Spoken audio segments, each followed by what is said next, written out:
পবিত্র সফর মাসের শেষ জুমা পর্যন্ত পৌঁছেছেন, সকলে শুকরিয়া জানাই আলহামদুলিল্লাহ।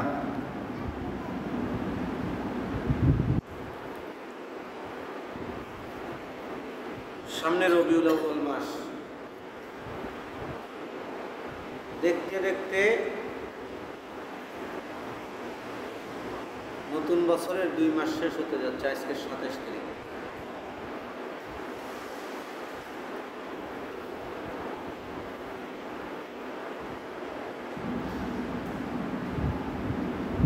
আর মাত্র 5 মাস বাকি আছে রমজানের, তার মানে 6 মাস হয়ে গেছে রমজান গেছে।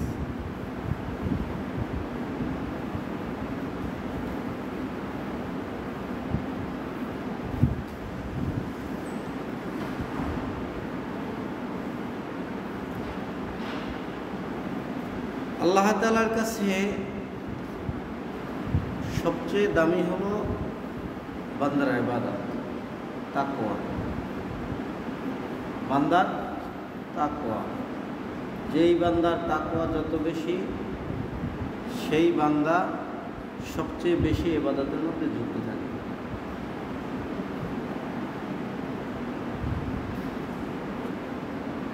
আর যার মধ্যে তাকওয়া কম, সেই ব্যক্তি ইবাদতের মধ্যে যুক্ত থাকে কম। তাকওয়া শব্দের সহজ কথা যদি বলি, তাহলে বলি আল্লাহ তাআলার ভয় যেই ব্যক্তির অন্তরে সবচেয়ে বেশি, সেই ব্যক্তি আল্লাহ তাআলার দাসত্ব পালন করে বেশি। আর যেই ব্যক্তির আল্লাহ তাআলার ভয় যেই ব্যক্তির কাছে কম, ওই ব্যক্তি ইবাদতে যুক্ত থাকে কম। এটা হলো একেবারে সহজ কথা। সামনে রবিউল আউয়াল মাস, বছরের এই একটা মাস নিয়ে বহু বাড়াবাড়ি।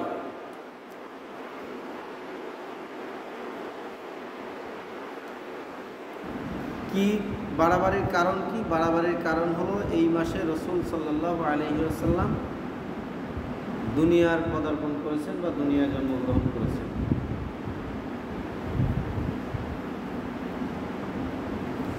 এ নিয়ে কি করে?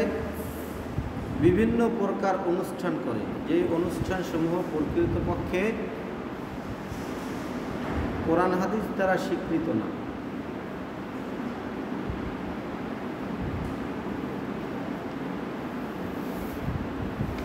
অনুষ্ঠান করে কি উপলক্ষে? রাসূল সাল্লাল্লাহু আলাইহি ওয়াসাল্লামের জন্ম উপলক্ষে।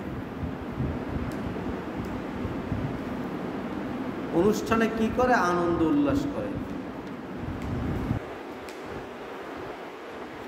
এই আনন্দ উল্লাসের মধ্যেও কিছু কিছু কাজ করে যেইটাকে ইবাদত মনে করে। অবশ্যই এখানে কিছু কিছু ইবাদত হয়, বাকি ইবাদত হয় না।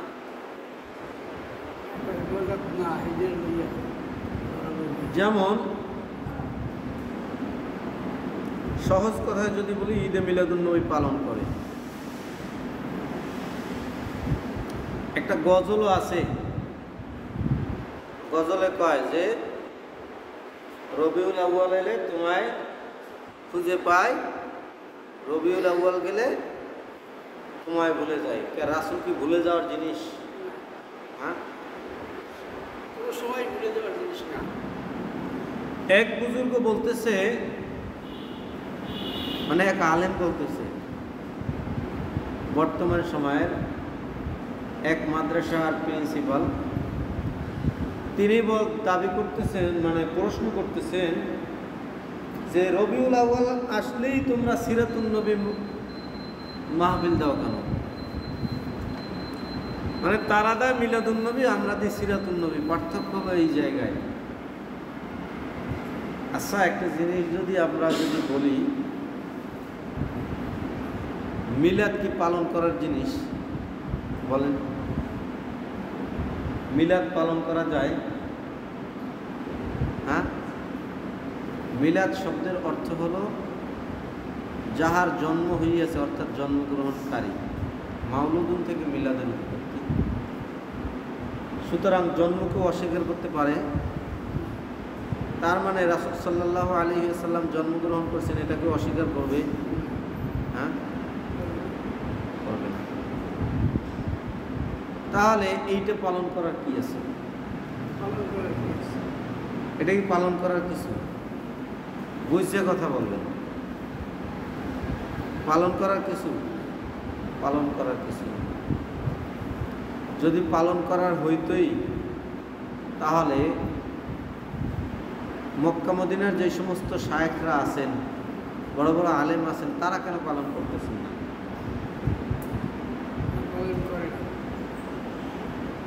তারা কেন করতেছেন না? এইগুলো এক নম্বর কথা। দ্বিতীয় কথা হলো, শুধু মক্কা মদিনা নয়, সারা পৃথিবীতে যত বড় বড় আলেম আছে, যারা বড় বড় আলেম আছে, মাজারপন্থী না, মাজারপন্থী হইলে ভিন্ন কথা, কিন্তু মাজারপন্থী ছাড়া যত বড় বড় আলেম আছে, তারা কয়জনে এই মিলাদ পালন করে? কেন করে না? কেননা মিলাদ পালন করার জিনিস না।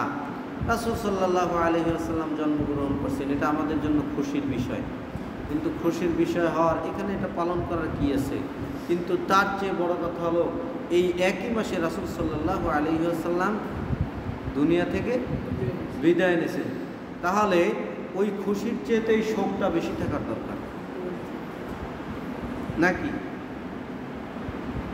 খুশির চেয়ে শোক কি বেশি থাকার দরকার নাকি? এরপর কথা হলো, রাসূল সাল্লাল্লাহু আলাইহি ওয়াসাল্লাম দুনিয়ায় আসছেন, এইটা পালন করতে বলেন নাই আল্লাহ তাআলা এবং আল্লাহ রসুল, বরং কি আল্লাহ রসুল সাল্লাল্লাহু আলাইহি ওয়াসাল্লামকে দিয়ে যেই সমস্ত কাজ আল্লাহ তাআলা করাইছেন, ওই কাজগুলো আমাদেরকে করতে বলছেন।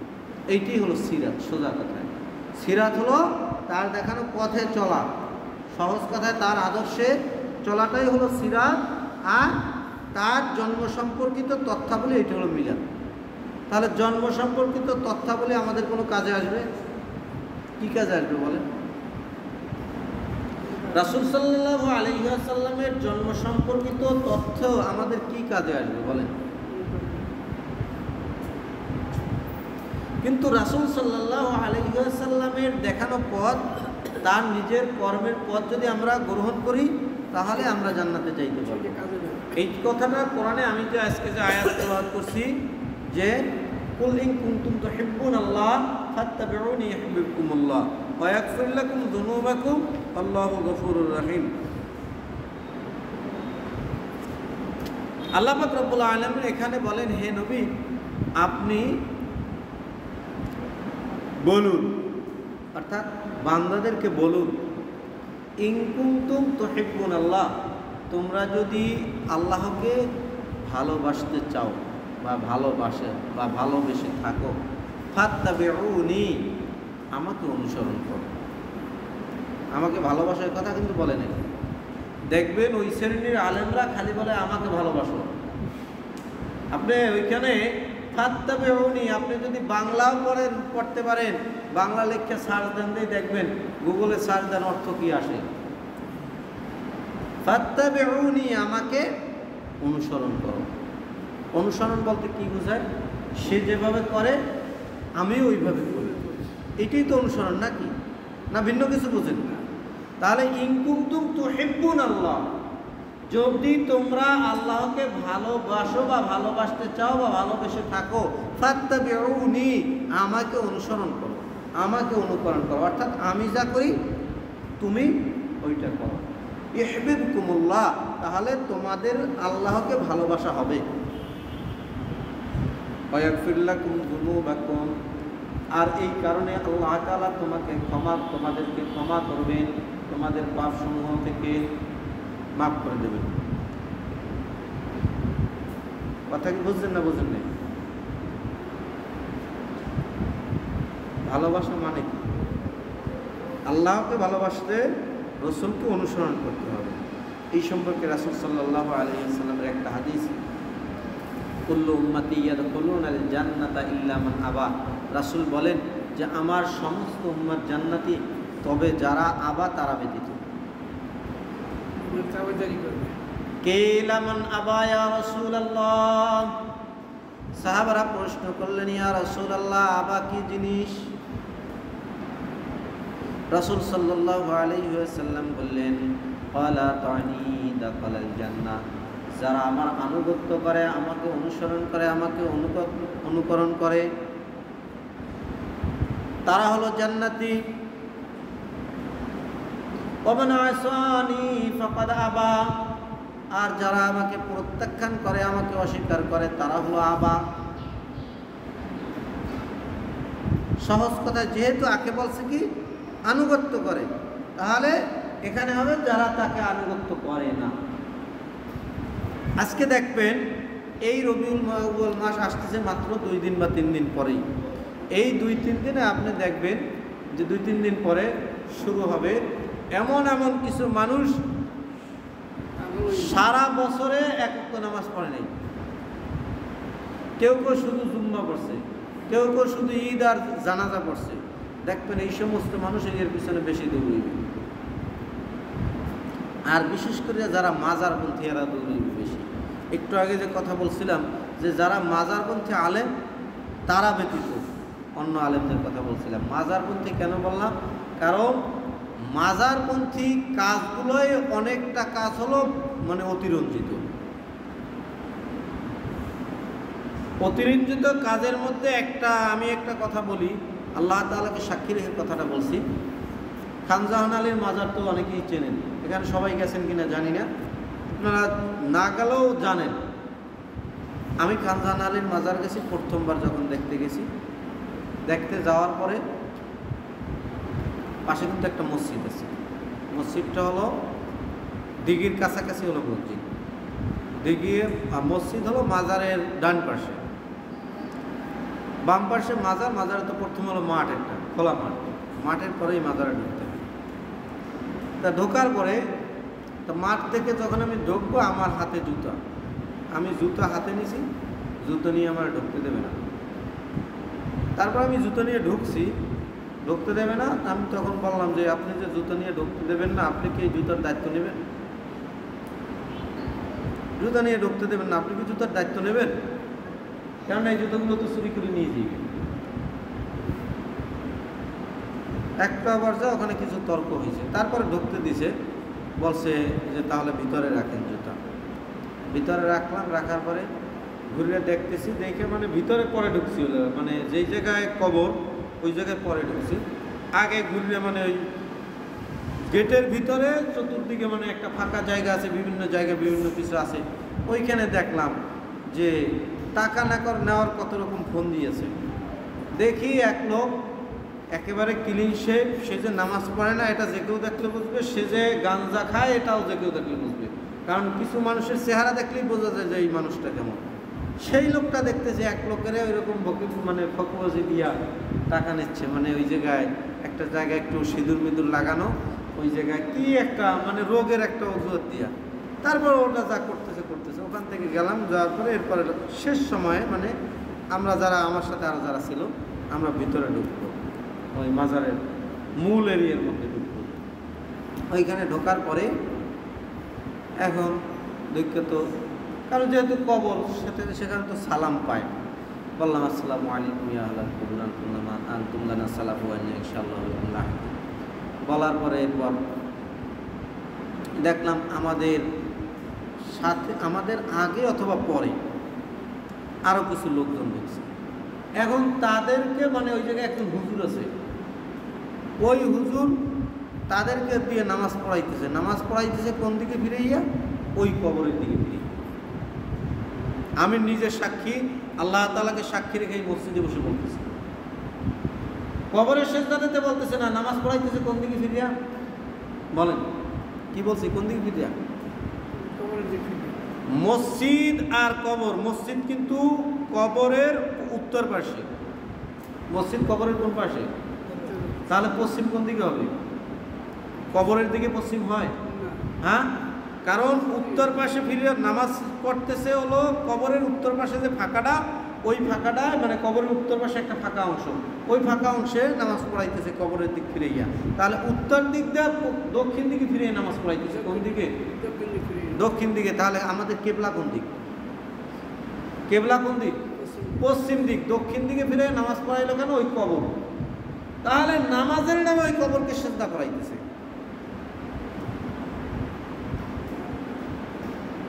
কিসের নামে? নামাজের নামে কবরকে সিজদা করাইতেছে। কারণ নামাজ পড়াইবে ভালো কথা, সে পশ্চিম দিক ফিরে নামাজ পড়বে নাকি? পশ্চিম থেকে দক্ষিণ দিক ফিরে পড়বে কেন? আর পড়তে বলছে সরাসরি ওইখানে যে ওই হুজুর, সে এই জন্য বললাম যে মাজারবন্দি হুজুর না। আমার সাথে চাকরি করছে এক আল্লাহর বান্দা, আলেম মানুষ, কামেল পাশ। সে আলেম সাহেব আমাকে সরাসরি বলছে যে হুজুর আমি ভুল করছি এ ধরনের, তখন বুঝিনি, আলিয়া মাদ্রাসা থেকে পড়াশোনা করছি তো।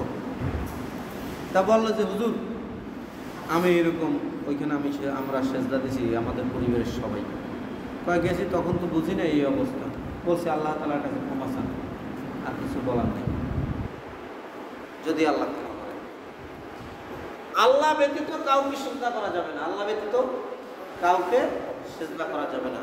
কেননা সাহাবারা চাইছেন যে রাসূলকে সিজদা করবেন, কিন্তু তখন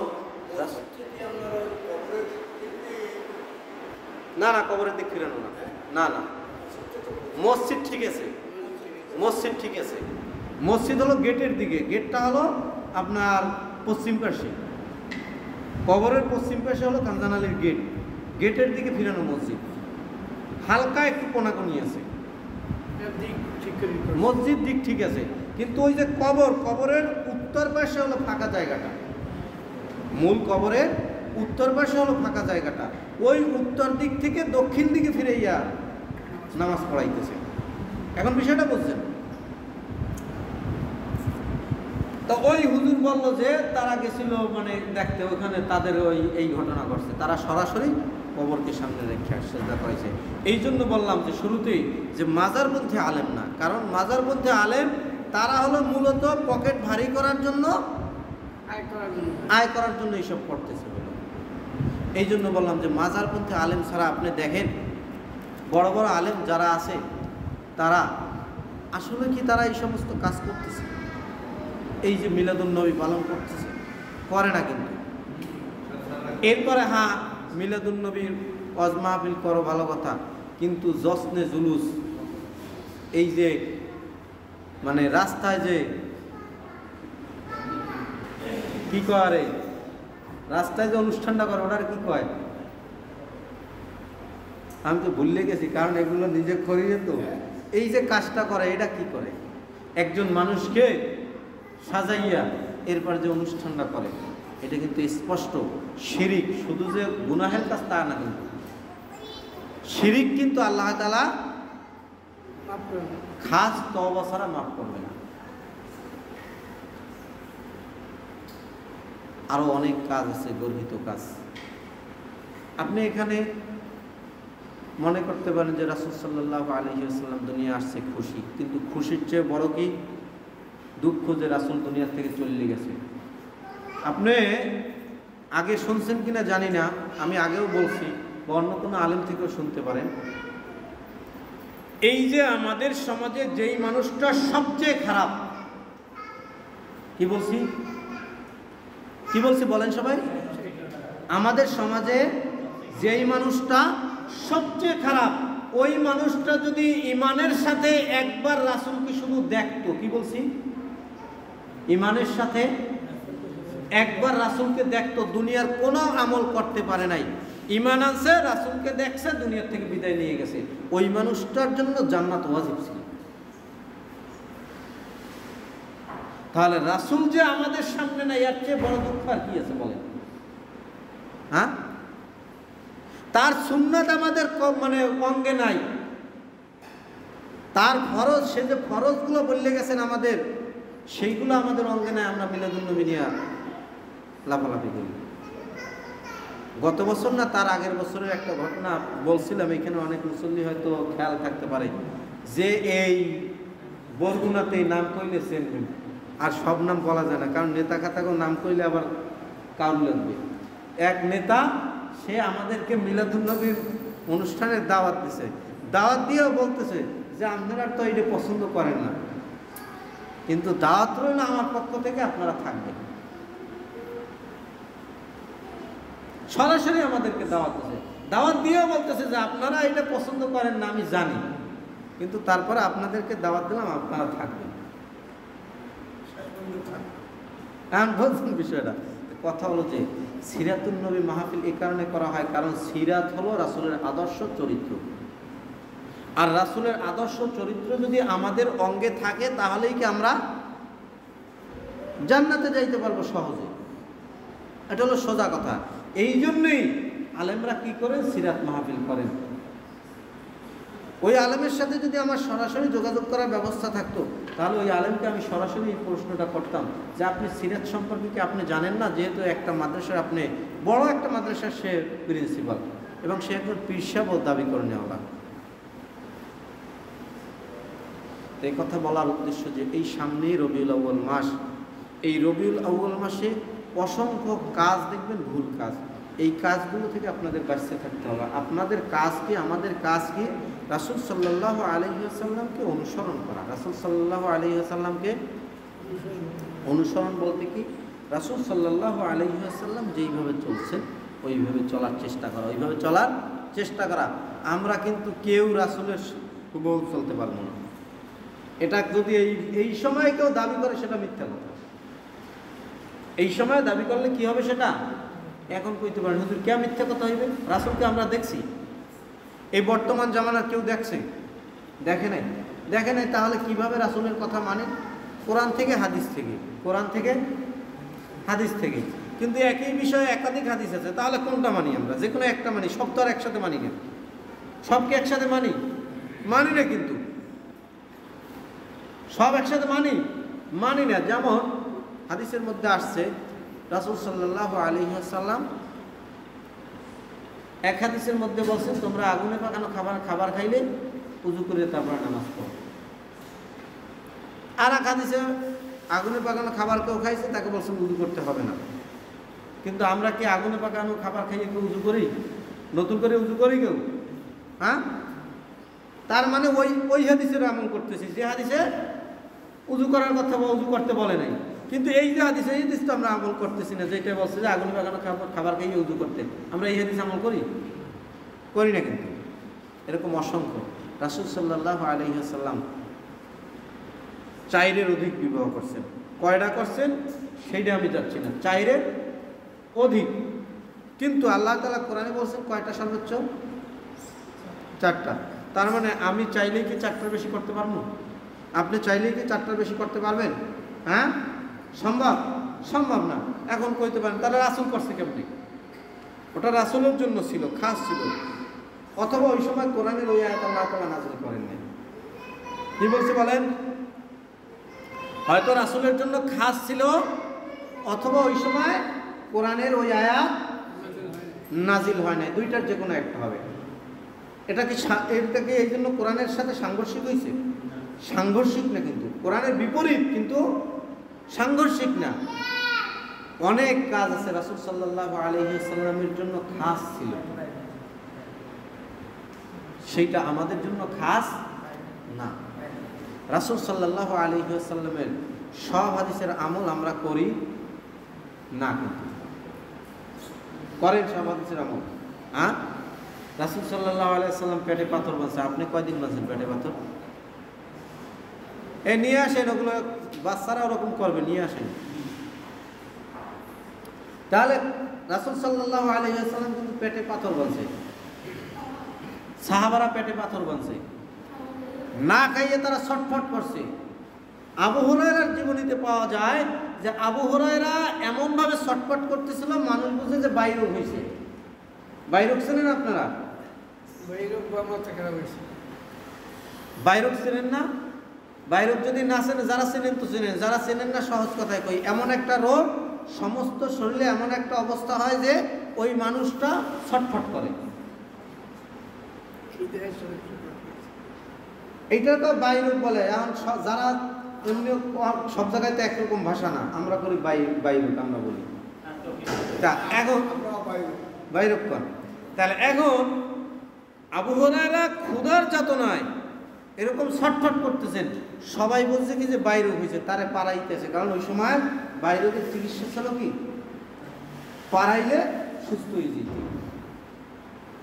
তখন আবু হুরায়রা বলতেছে যে না, আমার বাইরে আমার ওই রোগ হয় নাই, আমি ক্ষুধার যাতনায় ছটফট করতেছি। কিন্তু তারা কি ঈমান বিক্রি করে নাই, আমল বিক্রি করে নাই, তারা এক ওয়াক্ত নামাজ ছাড়ে নাই। এই জায়গায় যারা আছেন বলেন তো কয়জনে কইতে পারবেন যে আমি 5 ওয়াক্ত নামাজ এক ওয়াক্ত ছাড়ি নেই? তারা এক ওয়াক্ত নামাজ জামাত ছাড়া পড়ে নাই। আমরা কয়েকত নামাজ জামাতে পড়ছি একেবারে সঠিক আমার জীবনের, বা আমি যখন থেকে ইসলাম বুঝছি, বোঝার পরে কয়জনে 5 ওয়াক্ত নামাজ সঠিক পড়ছি বলেন? তাদের কোরআন পড়াটা শুদ্ধ ছিল। এই জায়গায় যারা আছেন কার কার কোরআন পড়া শুদ্ধ আছে? তারা কোরআন হাদিসের যে মাসালা যেটা জানছেন, জানার পরে ওই মাসালাটা আর প্রত্যাখ্যান করে নাই, সাথে সাথে গ্রহণ করছেন। কিরকম গ্রহণ করছেন? মদের আয়াত যখন নাজিল হয়েছে যে মদ হারাম, নাজিল হওয়ার সাথে সাথে তারা মদগুলো রাস্তায় ফেলাই দিয়েছেন। কেন ফেলাই দিয়েছেন? যে এই মদ যদি ইহুদিদের কাছে বিক্রি করি তাহলে ওরা তো খাইবে, তাহলে ওদের খাইতেই দিব না। যেটা হারাম তো হারামই, ডাইরেক্ট বিক্রি করে ফেলাই, নষ্ট করে ফেলাইছে। বিক্রি করলে তখন কি ছিল? বিধর্মীদের কাছে বিক্রি করাটা কি ছিল? জায়েজ ছিল। কিন্তু তারপরেও তারা কি করে নাই? বিক্রি করে নাই, সাথে সাথে মদগুলো রাস্তায় ঢালে ফেলাই দিয়েছে। আমরা কয়টা মানছি? সুদের আয়াত নাজিল হওয়ার সাথে সাথে তারা সুদ ছাড়িয়ে দিয়েছে। যারা সুদের সাথে জড়িত আছেন কয়জনে সুদ ছাড়ছেন? তার মানে কি আমরা রাসূলের সুন্নাহ মানে রাসূলের হাদিস অনুযায়ী আমরা চলতেছি? তার মানে বর্তমান সময়ে যত বড় বড় আলেম দেখেন, কেউই বলতে পারবে না যে আমি সরাসরি রাসূল যেইভাবে চলছেন আমি সেইভাবে চলি, বরং বলতে পারবে এইভাবে আমি কোরআন এবং রাসূলের সুন্নাহ অনুযায়ী চলার চেষ্টা করি, বা কোরআন এবং রাসূলের হাদিস অনুযায়ী চলার চেষ্টা করি। হাদিস অনুযায়ী বলতে বিপরীত হাদিসও থাকতে পারে, পাক্ষিক হাদিসও কি থাকতে পারে, এভাবে বলা যেতে পারে। সুতরাং তাহলে আমরা কেউই সরাসরি রাসূল যেইভাবে চলছেন ওইভাবে চলতে পারি না, আর এটা সম্ভবও না। কারণ রাসূলকে তো আল্লাহ পাঠাইছি শিক্ষক বানাইয়া, তার তো ছাত্র বানাই পাঠায় নাই, পাঠাইছে কি বানাইয়া? শিক্ষক বানাইয়া। আর শিক্ষক বানাইয়া যেহেতু পাঠাইছে, তার শিক্ষক হলো সরাসরি আল্লাহ তাআলা, জিবরাইলের মাধ্যমে শিক্ষা দিয়েছেন। তিনি দুনিয়ার কোনো মানুষ থেকে শিক্ষা নেন নাই। সুতরাং তার সাথে তো আমার আপনার সাথে কারোর সাথে মিলবে না, এই জামানার সবচেয়ে বড় আলেমের সাথেও কি মিলবে না। সুতরাং কাজ যা করি কোরআন হাদিস মেনে চলার চেষ্টা করব, সবের কাজগুলো বেছে বেছে করার চেষ্টা করব, গুনার কাজগুলো বেছে বেছে ছাড়ার চেষ্টা করব। আর যে এই যে বেদাত, এই বেদাত থেকে দূরে থাকার চেষ্টা করব। বিশেষ করে এই মিলাদুন নবীর নামে যে সমস্ত রুসুম কুসংস্কার আছে এইগুলো বাঁচিয়ে থাকার চেষ্টা করব। কেননা শুরু হচ্ছে মাত্র 2-3 দিন পরেই, যেহেতু শুরু হচ্ছে, এখনই শুরু হয়ে যাইবে এই মিলাদুন নবীর যত আয়োজন আছে। তো এই মিলাদুন নবীর আয়োজন যতটুকু শরীয়তের মধ্যে থাকে ততটুকু পালন করার চেষ্টা করব, যেটা শরীয়তের মধ্যে নাই ওইটা থেকে পরহেজ থাকার চেষ্টা করব। এখন যারা সরকারি চাকরি করেন তারা বলতে পারেন যে হুজুর আমরা কি করতে পারি? এখন আপনাদের যতটুকু না করলে নয় ততটুকু তো করতেই হবে, কিছু করার নাই। কেননা সরকারি রুলসে যা আছে কিছু তো করা লাগে, ওই কিছু করা লাগে, ওই কিছুটা করবেন, কিন্তু কিছুর অতিরিক্ত করবেন না। কারণ কিছুর অতিরিক্ত করলে হয়তো আপনি মনে করতে পারেন যে ইব্রাহিমের মতো মানুষ কইতে আছে, ওর চেয়ে তো বড় বড় আলেম এটা পালন করতেছে, আমার কথা আমাকে দেখেন না, বরঞ্চ কোরআন হাদিসের যে ব্যবহারটা ওইটা আপনি দেখেন। আমি ব্যক্তি ক্ষুদ্র একটা মানুষ, আমি গুনাহগার মানুষ, কারো ছাত্র, কারো সন্তান, কারো নাতিত্ব সমতুল্য, এরকম আমার থেকে অনেক অনেক বেশি জানেন। কিন্তু তারপরেও বলি যে আসলে এই মিলাদুন নবী, প্রচলিত যে মিলাদুন নবী, এটা পালনের বিষয় না। এটা কিসের বিষয় না? এটা পালনের বিষয় না, সিরাতুন নবী পালনের বিষয়। সুতরাং সিরাতুন নবী নিজের অঙ্গে গঠন করেন আর প্রচলিত মিলাদ থেকে বিরত থাকেন, তাহলে দেখা যায় হয়তো আল্লাহ তাআলা আমাদেরকে এর উসিলায় মাফ করে জান্নাতে দিতে পারেন। কেননা আমরা যে আমল করি এই আমল দিয়ে জান্নাতে যাওয়া সম্ভব না। আমাকে গুরুত্ব না দিয়ে এই কথাটা গুরুত্ব দেন, কেননা কথাটা হলো কোরআন হাদিসের কথা। আল্লাহ তাআলা আমি যা বললাম আমাকে সহ সকলকে আমল করার তৌফিক দান করুন। আমিন। ওয়া আখির দাওয়ানা আলহামদুলিল্লাহি রাব্বিল আলামিন।